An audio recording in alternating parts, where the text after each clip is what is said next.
and so on and so forth. So today is October the 18th? September. I want it to be, okay. So, Yum, we've the got, honey is so delicious. yeah, I've got Dustin here with his family. He's from the Hives for Heroes. We're going to do some extracting and showing him how to do, but this video is actually more for some of the bigger mistakes that I've seen in setting up a basic honey house. The number one biggest thing that I see is that these guys have got like a bucket, and you can get the frame uncapper, you put the frame on a screw, but everything goes in a bucket. Don't do that. And then it's over here. So what folk will do is they'll pick the frame up, that's another thing. They'll pick the frame up and they bring it over here, so you end up with a trail of honey. Why? Yeah, So, the honey is really good. You like that, yeah. Yum. So honey. this is our uncapping tank here. I'm going to do a video on how to make this thing here. It's got some painter screens in it to catch the wax and so on. But we'll put them up in here, and then you end up with like 10, 12 frames in, and then you can balance, your loader will balance the load. So, that kind of picks that up a bit there. So that's my biggest complaint. Put your extracting device next to the doggone centrifuge, your extractor. There's no reason not to do it. And if you do have something like this, and you do have a smaller frame or whatnot, smaller extractor, it really helps in balancing the load. Your loader will do it, light ones, heavy ones. But this is a great tip here. So how many people go in and they get their honey frames out and then they're using their hive tool and pulling this crap? One frame at a time.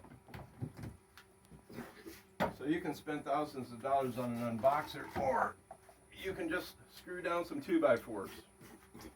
Put this thing on there, you're done.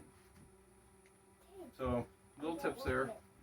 And so, another one is that common mistake I see is that people don't have their filters, extra filters. This one I heated the wax off with a torch, so it's deformed. But get yourself, got a filter on there right now, get yourself extra filters so you can hot swap them up. So that's my tips. And then the other thing is, I guess the last thing would be, is I really like these critters here. They're just fantastic. Didn't say that last year. Yeah. Well, you go ahead and jump in here, Junior. I think they're great. It works awesome especially as long as the comb is outside of the frame. Yeah, yeah. So they're absolutely great, and it just kind of helps out there. But anyways, that's the tips and common mistakes. Really simple.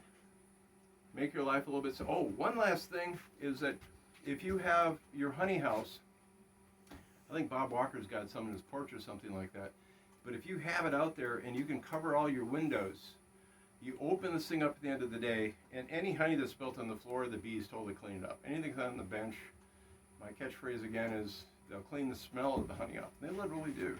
My problem is up there, the skylight. So I cover that up with some canvas and whatnot, otherwise the bees rise up there. But I'll shoot a video later on when the bees are just running or cleaning. But we're not really spilling that much. We only had 6 boxes to do. So in the meantime, God bless. Bless your bees. Have a good day.